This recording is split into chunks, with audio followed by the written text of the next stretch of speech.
Pour une première fois, la vice-première ministre, ministre responsable de la capitale nationale et les deux maires sont réunis sur une même tribune pour lancer un message commun pour la région. L'heure est grave. On est à risque à tout moment de rupture de soins. C'est difficile, mais on n'a pas le choix. Chaque action, chaque geste compte. Aussi au téléjournal, une aide de 173 millions de dollars d'Ottawa pour développer le vaccin de Medicago à Québec. On pense que la démonstration de l'efficacité va être faite dans la première moitié de 2021. 76 millions de doses sont attendues. Nous aurons un pont signature. Le pont de l'île d'Orléans est dévoilé. C'est des belles surprises, là. La forme, comprenez-vous, le projet qu'on voit, les haubans. Le projet est bien accueilli. Au 18h30. Puis c'est Yvon qui a dit, bien, je vais l'animer. Un retour sur scène virtuel pour les 85 ans d'Yvon Deschamps. Et piloté à 17 ans, l'autre passion du gardien de but des Remparts, William Rousseau.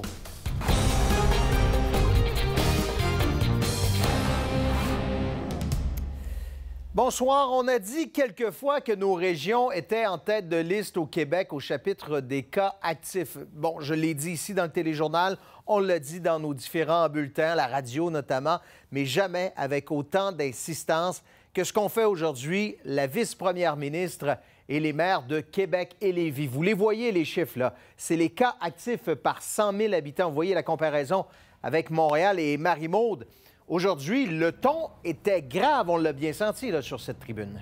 Oui, parce que si le nombre de cas ne diminue pas dans la région, on pourrait faire face à des ruptures de services dans les hôpitaux de la région. Alors, c'est donc pour cette raison que les élus de la région de Québec, la capitale nationale Chaudière-Appalaches, pour une première fois depuis le début de la pandémie, ont uni leurs voix pour demander à la population de redoubler d'efforts.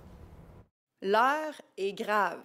L'air sérieux, la ministre responsable de la capitale nationale, flanquée des maires de Québec et de Lévis, avait un message à livrer à la population. Si on continue de faire ce qu'on fait présentement à Québec et sur la Rive-Sud, c'est pas compliqué. On s'expose à la possibilité que des citoyens ne puissent tout simplement plus recevoir de soins dans certaines circonstances. Pour le maire Régis Labaume, qui a dû se battre contre un cancer, la situation est inquiétante. Ça, c'est angoissant. C'est très angoissant. Je m'imagine mal, moi, penser que quand mon tour était venu, qu'on me dise qu'on ne sait pas quand on serait opéré. Cette semaine, l'hôpital de Thetford Mines a dû fermer partiellement son service d'obstétrique en raison d'un manque de personnel relié à une éclosion de COVID-19. Celui de Lamalbaie a suspendu 40 des activités de son bloc opératoire et plusieurs autres établissements de santé de la région fonctionnent au ralenti. Présentement, on est capable de pouvoir répondre, mais à un moment donné, ça ne sera plus possible. Puis c'est d'où cette inquiétude majeure. En Chaudière-Appalaches, le virus fauche une vie par jour en moyenne depuis la mi-septembre. On compte maintenant 264 éclosions dans la capitale nationale et Chaudière-Appalaches. 125 sont dans des lieux de travail. La CNESST a d'ailleurs annoncé un blitz d'intervention pour s'assurer que les mesures de prévention soient appliquées. On a droit à 25 d'employés dans les lieux, mais si on peut rester en dessous de 25, puis si tous ceux qui ont la possibilité de télétravailler pouvaient télétravailler un bout de temps, ça aiderait aussi. Télétravail, réduction des contacts, lavage des mains fréquents, port du couvre-visage, les élus implorent la population. Je vous demande, s'il vous plaît, de redoubler d'efforts, On a besoin de vous. Chaque citoyen est interpellé. On n'a pas le choix. C'est la fatalité. Alors, il faut persister. Puis, honnêtement, on ne lâche pas. On ne peut pas lâcher. Nous autres, on vide les magasins. On décore les rues principales tant qu'on peut. On met des lumières. Et pour illuminer le mois de novembre qui s'annonce plutôt sombre, la Ville de Québec a l'intention de devancer l'installation des décorations de Noël. Elle invite la population à faire de même. Ici Marie-Maude Pontbriand, Radio-Canada, Québec. On le disait dans le reportage, la moitié des éclosions sont dans les milieux de travail, 125 dans la grande région de Québec. Et l'une des plus importantes, c'est chez Olimel, à Vallée-Jonction. On vous en a parlé souvent cette semaine. Et Marc-Antoine, l'éclosion a encore pris de l'ampleur. Il y aura un dépistage massif de tous les travailleurs. Il est en cours derrière moi dans l'usine et ça va se poursuivre pour les prochains jours. Plus tôt cette semaine, 160 employés ont été testés et les résultats sont sortis. 82 d'entre eux sont déclarés positifs à la COVID-19, ce qui force la santé publique à élargir aux quelques 800 autres travailleurs de l'usine le dépistage de jour comme de nuit. Donc, pour l'instant, par contre, la fermeture de l'usine n'est pas envisagée. C'était une demande du syndicat, mais une rencontre cet après-midi entre le syndicat, la direction, l'employeur donc et la direction de santé publique. On a jugé que le dépistage massif était la solution. On peut écouter la réaction de quelques employés rencontrés un peu plus tôt. Je pense que c'est mieux de même là, pour savoir où on s'en va là-dedans pour que ça finisse. Il faut que ça finisse à un moment donné. Nous autres, on n'est pas vraiment touchés de soir, fait que on s'inquiète pas trop pour ça, mais de jour, c'est sûr que mon frère et sa blonde sont de jour. Fait que moi, je m'inquiète plus pour eux autres que pour nous autres. Là. On fait le test, mais ils nous renvoient pas chez nous. Normalement, tu fais le test, puis tu t'en vas à la maison 2 jours pour attendre des résultats. Mais là, ici, on reste à l'intérieur pareil, puis on travaille. Puis on travaille avec du monde qui l'ont peut-être, puis on ne sait pas. C'est un important abattoir, faut-il le rappeler, ce qui fait que cette situation-là, ça inquiète en bout de piste les producteurs de porc. Parce que si on évite la fermeture pour l'instant, le résultat du dépistage massif pourrait forcer la santé publique à changer drastiquement de stratégie. Et là, la situation est déjà critique dans les porcheries au Québec. 81 000 porcs en attente au Québec, donc des bêtes qui sont prêtes à aller à l'abattoir, mais qu'on n'a pas de place. Habituellement, c'est autour de 15 000. Donc, on comprend que les bêtes s'accumulent dans les porcheries. On peut écouter les éleveurs de porcs du Québec. C'est sûr que s'il y a fermeture au niveau de la déjonction, il faut déjà avoir établi un plan de match pour savoir où est-ce que les porcs vont aller. Parce que, comme je vous disais, il y a déjà des porcs en attente dans les bâtiments chez les producteurs. S'il y a fermeture, la déjonction, c'est la plus grosse abattoir au Québec. Si ça ferme pour 2 semaines, il va vraiment avoir une grosse problématique pour l'ensemble de l'industrie. Et Bruno, bien sûr, malgré les impacts pour l'industrie, on comprend que la santé des travailleurs du côté des producteurs là, est plus importante que les impacts sur l'industrie. Marc-Antoine Lavoie, à l'usine de Limiel, merci. Le gouvernement Trudeau investit 214 millions de dollars pour développer des vaccins contre la COVID-19 ici au Canada. Et c'est la société biopharmaceutique Medicago de Québec qui obtient la plus grosse part du gâteau pour faire progresser son vaccin candidat et mettre sur pied une installation de production ici. Malgré tout, la distribution au Canada pourrait connaître certains retards, nous dit Laurence Martin. Le Canada est plongé dans une course contre la montre pour l'accès à un vaccin. En plus des commandes placées à l'international, le gouvernement Trudeau investit maintenant plus de 200 millions de dollars pour un produit fabriqué ici, au Canada. Nous allons fournir jusqu'à 173 millions de dollars à l'entreprise Medicago pour faire progresser leur candidat vaccin et pour mettre sur pied une installation de production à Québec. Pour l'instant, Medicago en est à sa première étape d'essai clinique. L'entreprise devrait passer à la phase 2 en novembre et à la phase 3, qui implique des tests sur des milliers de personnes, en décembre. Il y a des gens qui sont un petit peu plus avancés en développement que nous sommes. Si le vaccin candidat de Medicago s'avère efficace, Ottawa prévoit une commande allant jusqu'à 76 millions de doses. Elle s'ajouterait aux 282 millions déjà réservés auprès des pharmaceutiques internationales. Au total, le Canada pourrait donc obtenir jusqu'à 358 millions de doses. Mais la question, c'est quand exactement? Au sud de la frontière, Donald Trump prétend qu'un vaccin pourrait commencer à être distribué au cours des prochaines semaines. Mais Justin Trudeau, lui, modère les attentes. Je ne pense pas que les gens devraient s'attendre qu'on ait un vaccin prêt à être distribué bien avant la fin de l'année, si même pas avant le début de 2021. Un des facteurs, c'est que le Canada a réservé des doses auprès de certaines pharmaceutiques 3 mois après les États-Unis et la Grande-Bretagne. Le pays n'est donc pas nécessairement le premier sur les carnets de commandes. Alors que tout le monde attend d'avoir un vaccin pour pouvoir se prévenir la COVID et pouvoir passer à travers cette crise. Le Canada a 3 mois de retard, ce qui pour nous est inacceptable. Le gouvernement Trudeau reconnaît qu'il n'est pas le premier client de certaines pharmaceutiques, mais avec le nombre important d'ententes signées, il est optimiste qu'il n'arrivera pas en retard à la ligne d'arrivée. Ici Laurence Martin, Radio-Canada, Ottawa.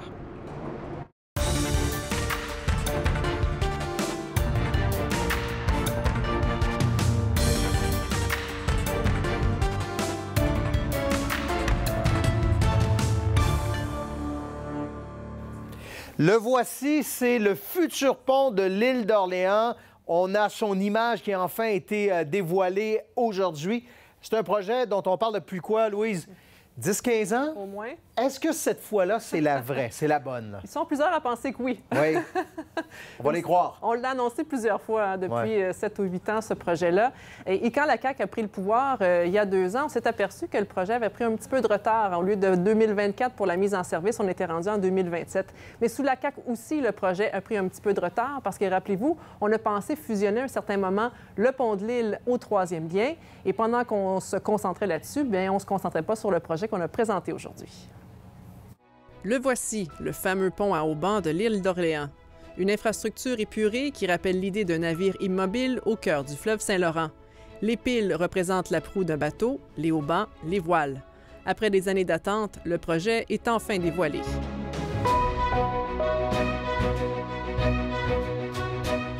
Construit à près de 100 mètres à l'ouest du pont actuel, il sera plus large, avec 2 voies d'accotement et un espace de chaque côté pour permettre aux cyclistes et aux piétons de traverser en toute sécurité. La structure est légèrement surélevée au centre pour permettre la navigation de plaisance. Elle sera illuminée la nuit pour rappeler l'élégance de la structure haubanée.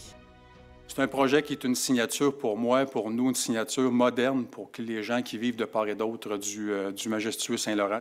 Le préfet de la MRC de l'île d'Orléans n'en est pas à ses premières annonces concernant le pont de l'île, mais cette fois-ci, il y croit. Oui, on est persuadé que c'est la bonne. Harold Noël ne s'en cache pas, il aurait aimé que le pont soit en opération plus tôt. Déjà, il existe une limite de charge sur le vieux pont, ce qui complique la vie des agriculteurs de l'île qui transportent leurs marchandises à l'extérieur. Les équipes travaillent d'arrache-pied pour être capables d'accélérer le processus. Le ministre promet une mise en service à la fin de 2027. Le pont de l'île fait partie des projets retenus par le gouvernement pour assurer une relance économique rapide après la COVID.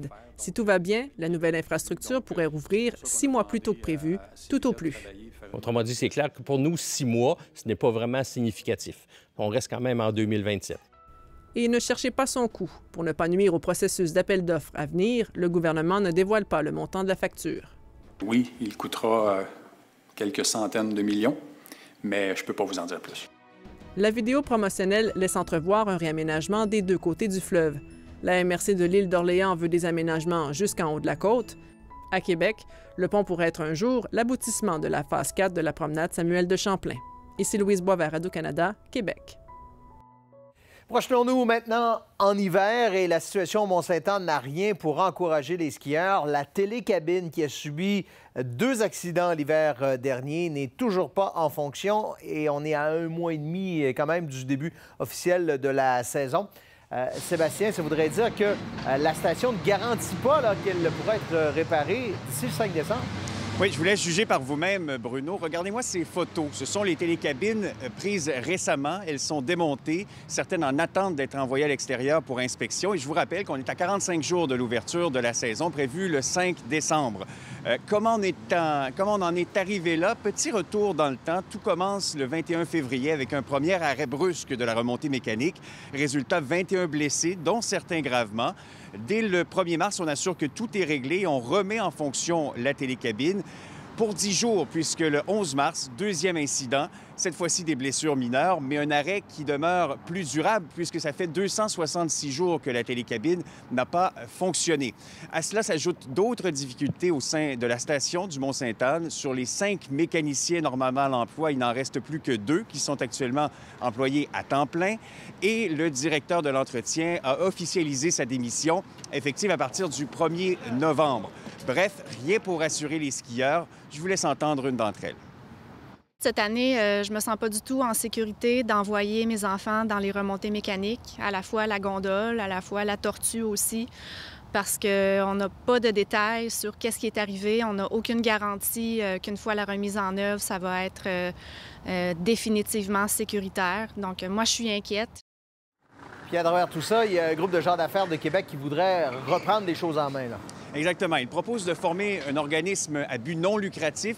Et c'est un projet qui rassemble une trentaine d'hommes d'affaires sous la gouverne de l'ancien président de l'Industrielle Alliance, Yvon Charest. Alors, ce qu'il propose, il mentionne 2 projets audacieux dont les détails vont être dévoilés au cours des prochaines semaines. Il ne ferme pas la porte à racheter les parts de Resort of Canadian Rockies, la compagnie de l'Ouest canadien qui gère présentement la station. C'est sûr que ça l'aide pas que RCR, l'équipe de gestion, soit surtout dans l'Ouest et que l'actionnaire majoritaire réside maintenant en Angleterre. Si pour toutes sortes de raisons, RCR décide de retourner à la maison, bien c'est quelque chose qu'on va considérer parce qu'on est d'abord et avant tout des donateurs, mais c'est sûr que dans le groupe, il y a des investisseurs. Le Mont-Saint-Anne n'a pas voulu réagir à la caméra. On assure qu'un communiqué sera diffusé prochainement. Merci Sébastien. Bonne soirée. Au revoir.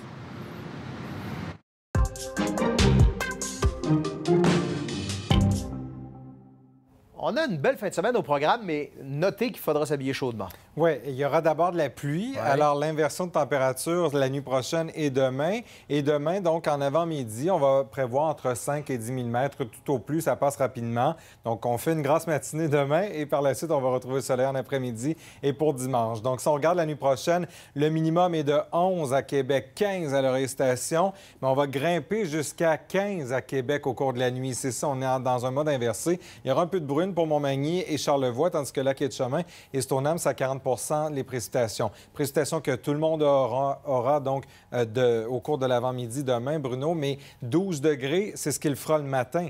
On va avoir 6 en après-midi. Donc, le front froid va faire son travail et on va chuter comme ça dans la nuit à -4. Et ça va être assez froid pour dimanche, mais au moins, ce sera beau. Au moins, on saura en profiter en s'habillant correctement. Merci, exact. Maxime. À tantôt. À tantôt.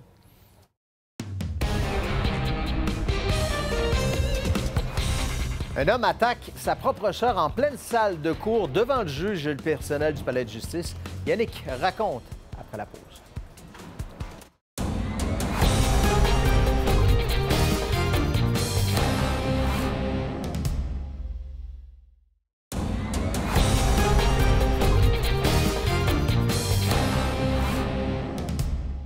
Situation très inhabituelle au palais de justice aujourd'hui. Il y a une agression en pleine salle de cours qui a bouleversé, bien sûr, les activités une bonne partie de la journée. C'est un homme qui a attaqué sa sœur. Ça s'est passé devant le juge, devant le personnel du tribunal, alors qu'elle venait, cette dame-là, de terminer son témoignage. Alors, Yannick, dans quel contexte tout ça est arrivé? Oui.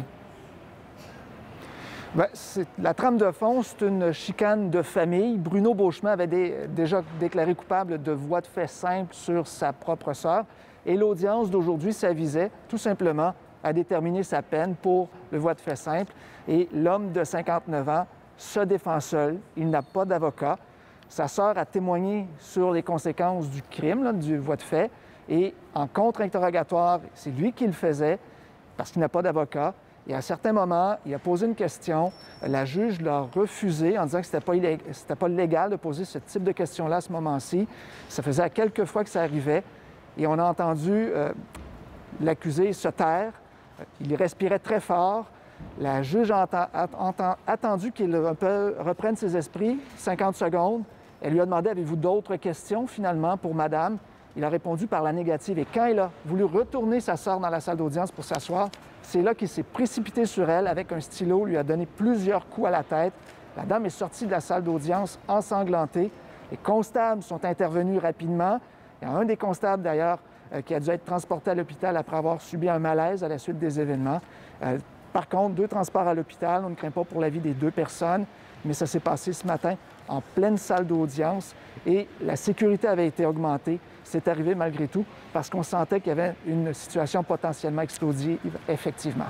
Et le frère, celui qui a commis ces gestes-là, est-ce qu'il demeure détenu? Oui, Bruno Beauchemin, effectivement, a été arrêté sur place. Il a été mis en cellule au palais de justice et là, il est parti passer la nuit au poste de police. Il devrait comparaître demain matin. Et à noter que ça s'est passé devant tout le monde, dont la procureure de la poursuite de Québec, si bien que le dossier pour l'analyse de ce qui s'est passé aujourd'hui a été transféré au DPCP de Chicoutimi pour voir quelles seront les accusations qui seront portées demain. Eh bien, merci Yannick. Au revoir.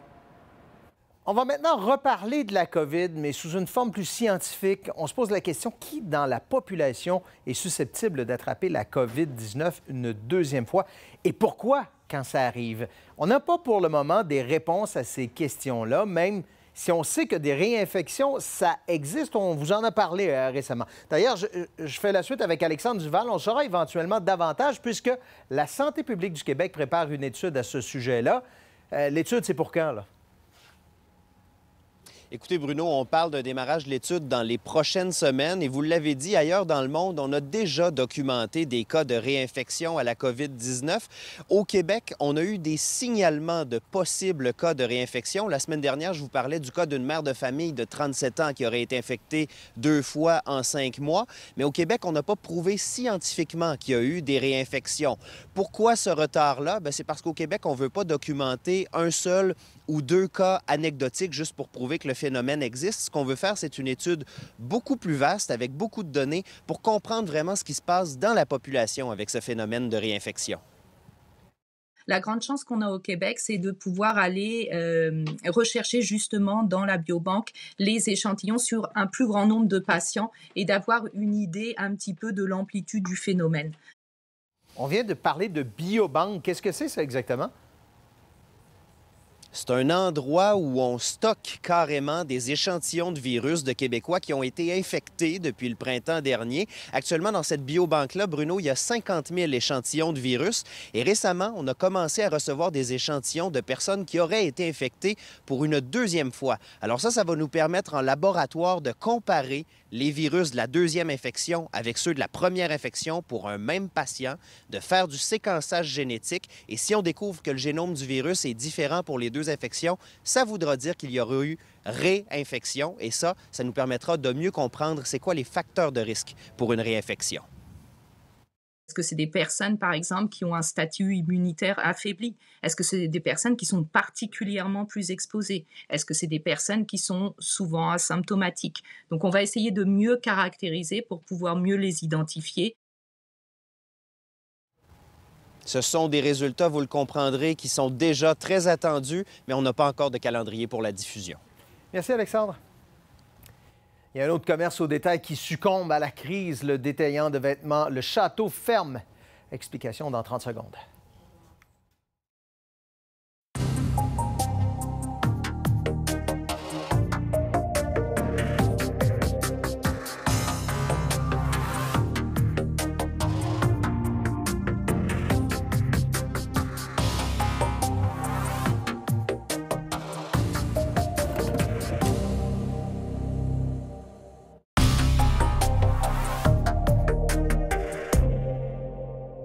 Voilà qu'il y a un autre détaillant de vêtements qui est victime de la pandémie. Le Château a déposé une demande auprès du tribunal pour se placer sous la protection de la loi sur les arrangements avec les créanciers. La direction dit vouloir assurer une liquidation ordonnée de ses actifs et la cessation de ses activités. Le Château détient 124 boutiques et emploie 1600 personnes.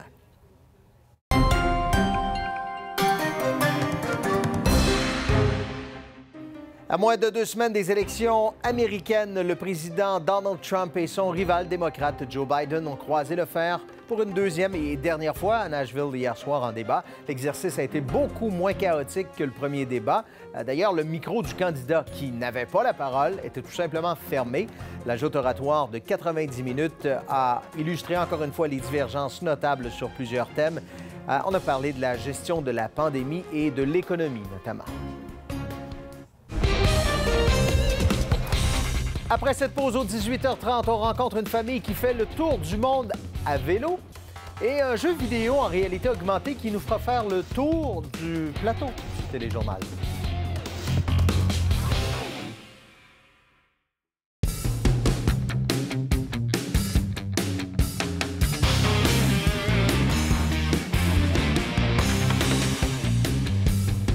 Quel beau 18h30 on vous a préparé ce soir, surtout en raison de cet homme, entre autres, Yvon Deschamps, qui célèbre ses 85 ans et il va le faire virtuellement sur scène à compter de ce soir. Ce jeune homme est gardien de but pour les Remparts de Québec. mais il est également, et vous reconnaissez le type vestimentaire, pilote.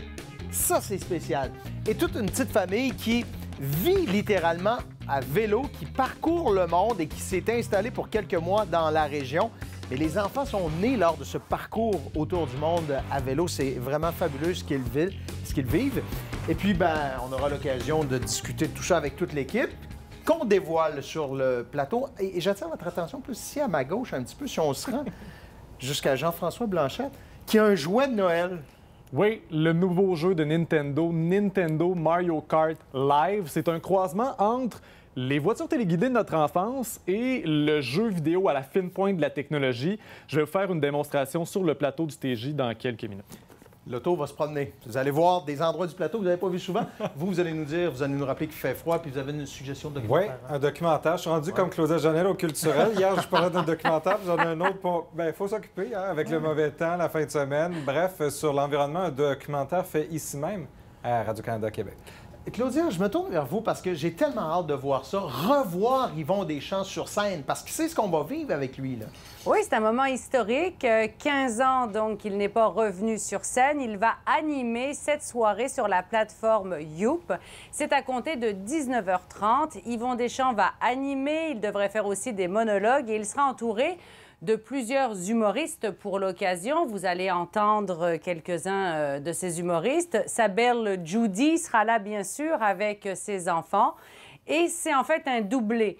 Il fête ses 85 ans, mais il le fait pour une bonne cause, la Fondation Yvon Deschamps Centre-Sud. Il est impliqué avec ces jeunes depuis au-delà de 35 ans. C'est à 19h30, ce sera en direct, ça coûte 25 $ plus taxes. Et si vous souhaitez revoir ce moment, mais que vous n'êtes pas disponible à 19h30, sachez que vous pouvez le voir pendant 24 heures. Alors, on a eu l'occasion à parler à quelques personnes afin d'en savoir un peu plus. Et je peux vous dire qu'en ce moment même, ils sont en répétition. On a reçu là des images au compte-gouttes jusqu'à il y a une vingtaine de minutes à peu près. Ça fait 15 ans qu'il n'a pas fait de scène et que ça ne tentait plus non plus. Sauf que là, on était en train de parler avec Chaos Scène, qui sont des personnes qui ont accepté de produire ce beau spectacle avec tous ces humoristes qui vont être là. Et ils ont dit, mais là, pour animer, on n'est pas sûr, puis qui est-ce qu'on peut avoir? Puis c'est Yvon qui a dit, je vais l'animer. Tout le monde avait la bouche ouverte, là, bouche bée, et puis il a dit non, je vais l'animer. Puis là, un petit peu plus tard, dans la même réunion, il a dit, en plus, je vais faire quelques petits monologues, je vais faire quelque chose, je vais faire des petits numéros. Alors, on n'en revenait pas. Mais là, il regrette d'avoir dit tout ça dans un sens parce que c'est le stress qui est difficile. Bien présenter les gens, il n'en dort plus, là. Bien, c'est une soirée surprise, donc évidemment, on n'a fait absolument aucune répétition. Alors, il n'y a aucune préparation de groupe qui a été faite. On ne s'est jamais parlé de ce qu'on allait faire. Donc, ça va être un assemblage de numéros un après l'autre. Yvon, lui, il prépare des liens, puis je suis très excité de voir ce que Yvon va faire. Ça fait longtemps que je n'ai pas partagé une scène avec Yvon. Fait voilà, je suis très heureux. Je suis très heureux de le voir impliqué là-dedans. Comme d'habitude, son enthousiasme est communicatif.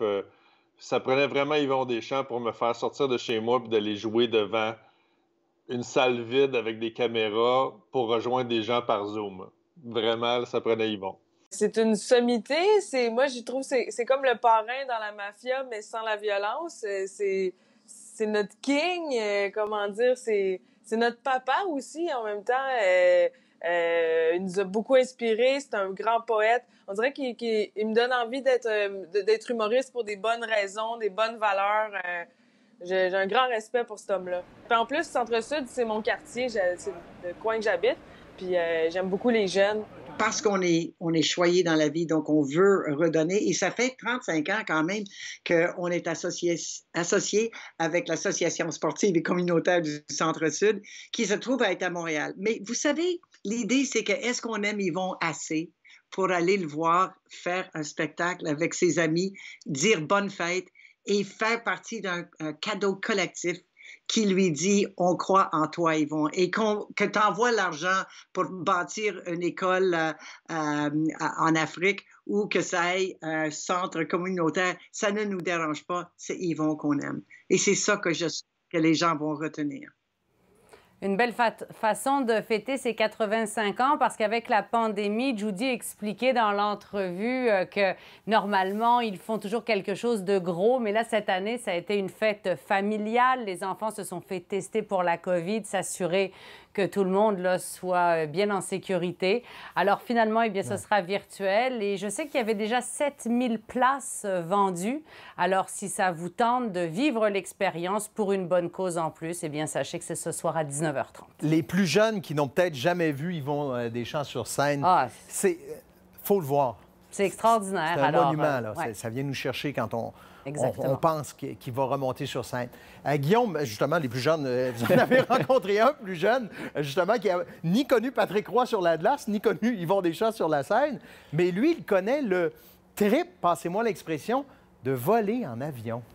Les Remparts avaient pris un risque, Bruno, l'été dernier, à l'été 2019, en repêchant William Rousseau. Il était le meilleur gardien au Québec dans son groupe d'âge, mais il prévoyait aller poursuivre sa carrière dans les universités américaines. Depuis, il a changé d'idée. Au mois d'août, il s'est amené à Québec pour entamer sa carrière junior, une carrière qui, il l'espère, le mènera au hockey professionnel. Mais vous le savez comme moi, il y a peu d'élus dans le hockey professionnel. Tous les joueurs juniors y rêvent. C'est bon quand même d'avoir un plan B. C'est le cas de William Rousseau. Il a un plan B très précis depuis longtemps. Il veut devenir pilote d'avion et on l'a suivi lors d'un cours de pilotage à l'aéroport de Québec. Je vous laisse regarder ça. À l'entraînement en matinée, William Rousseau est un prometteur gardien de but des Remparts de Québec. Mais alors que ses coéquipiers ouvrent leur livre de cégep en après-midi, lui s'envole. Et ma première option, c'est vraiment le hockey. Moi, je suis un passionné, j'aime ça, me rendre sur la glace tous les matins et puis pratiquer me rendre meilleur. Mais si ça marche pas, c'est sûr, j'ai un bon plan B. L'un des meilleurs gardiens de but de 17 ans au Canada, Rousseau prévoyait poursuivre sa carrière dans une université américaine lorsque les Remparts l'ont repêché. Le contexte pandémique au sud de la frontière l'a toutefois amené à revoir sa décision ce printemps. Même politiquement aussi, c'est pas chic qui se passe. Le Trifluvien a-t-il été attiré par l'idée de jouer sous les ordres d'un légendaire gardien de but chez les Remparts? Patrick, c'est un super bon goaler. Je l'ai pas vu comme tu as dit. Moi, je suis comme né puis il finissait. C'est peut-être plus leurs parents qui s'en chargent. Pour convaincre William Rousseau de joindre sa troupe, Patrick Roy a surtout dû s'assurer que le jeune homme puisse poursuivre ses deux passions à Québec.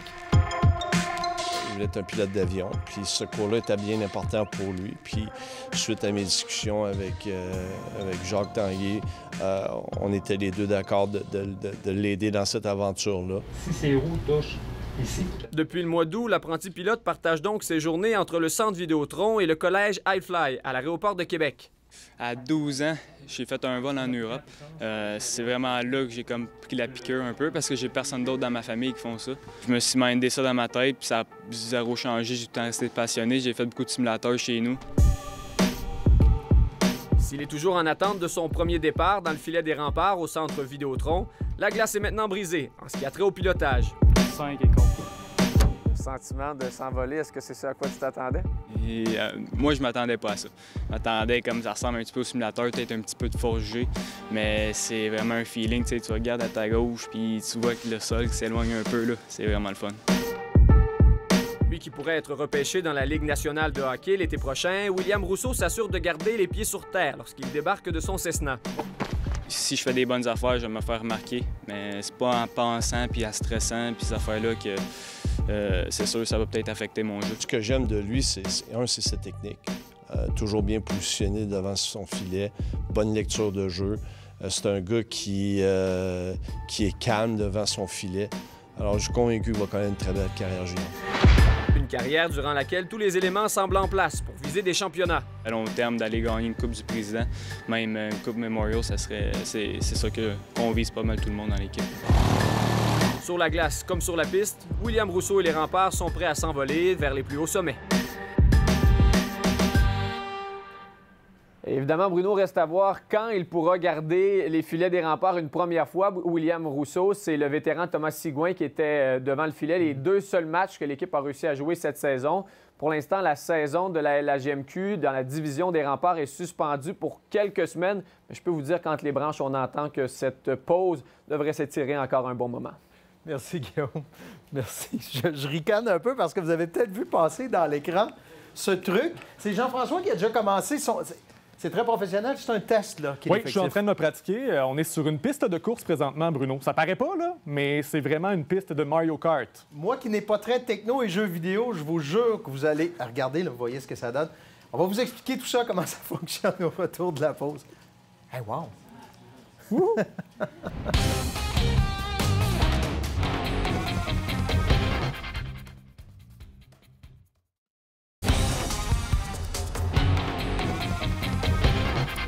Au rendez-vous techno du vendredi, on monte la barre là, ce soir. On a déjà fait entrer un canot, d'ailleurs, sur ce plateau, mais une voiture, petit format. C'est la première fois? Oui.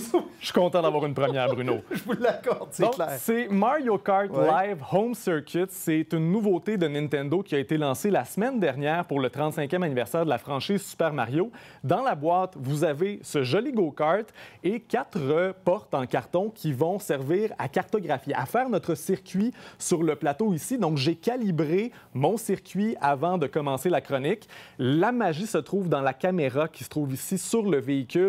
C'est ça qui va nous montrer le salon, la cuisine ou, dans le cas qui nous intéresse, le plateau du téléjournal. Donc, maintenant que mon circuit est fait, je suis prêt à aller déposer le véhicule devant la porte 1 pour commencer la démonstration.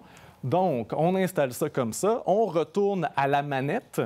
Et là, on peut lancer le jeu. Et vous voyez, il y a des adversaires virtuels qui vont s'ajouter à l'écran. C'est ce qu'on appelle la réalité augmentée. Donc, tous les adversaires réguliers de Mario Kart, avec les carapaces, avec les plures de banane, avec les champignons, se retrouvent sur le circuit.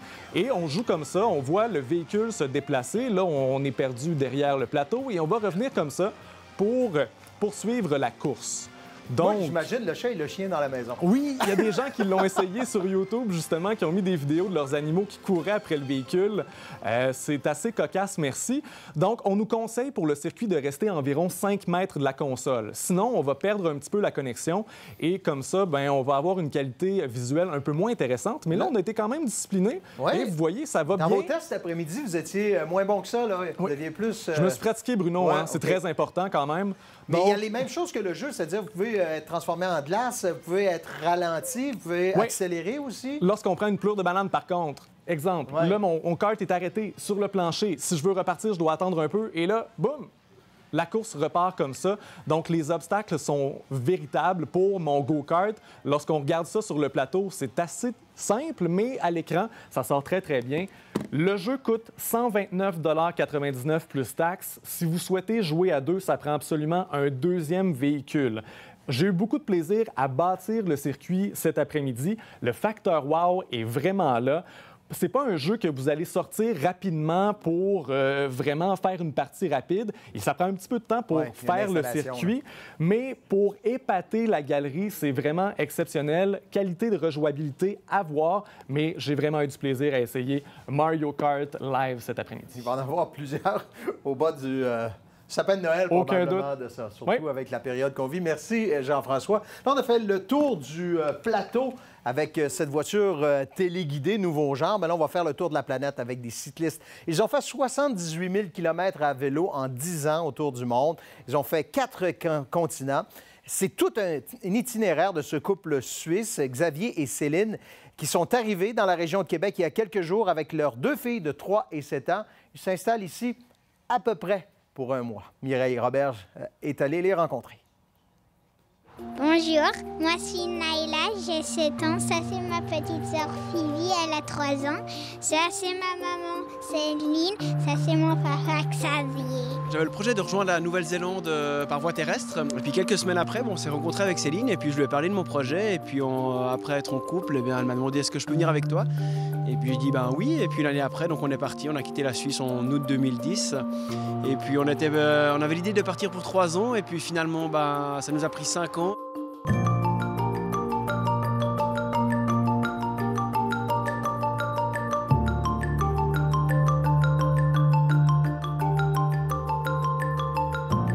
on est reparti dans un deuxième projet qui nous emmène dans les grands espaces du nord de notre planète.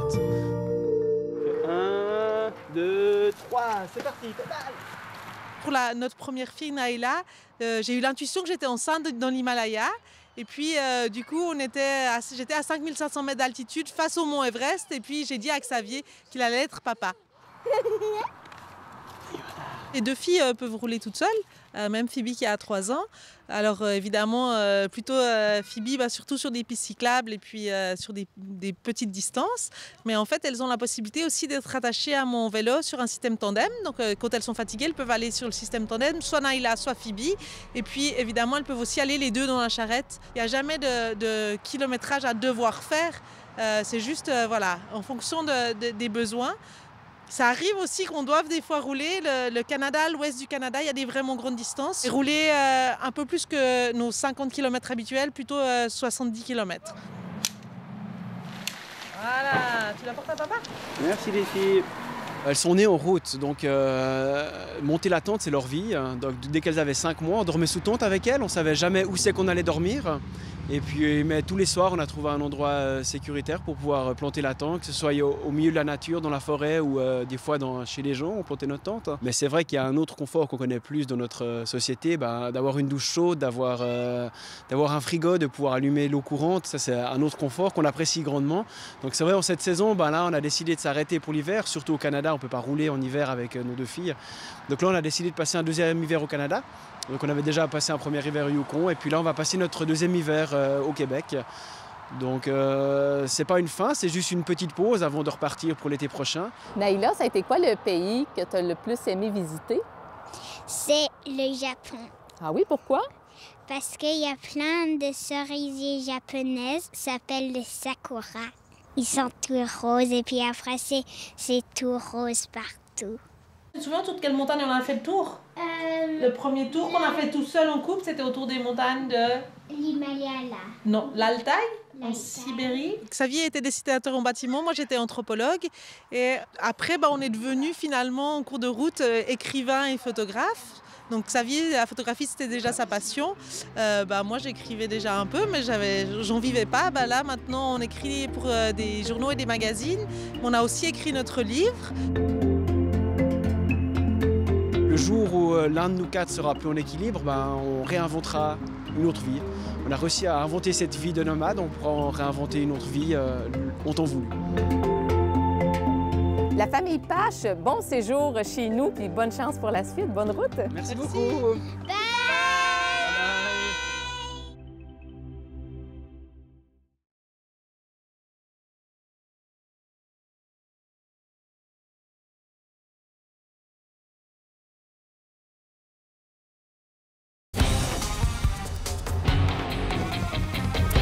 Nos suggestions de la fin de semaine, Jean-François. L'Opéra de Québec organise un gala virtuel avec 6 interprètes de renom ce dimanche à 15h. C'est sur YouTube et Facebook.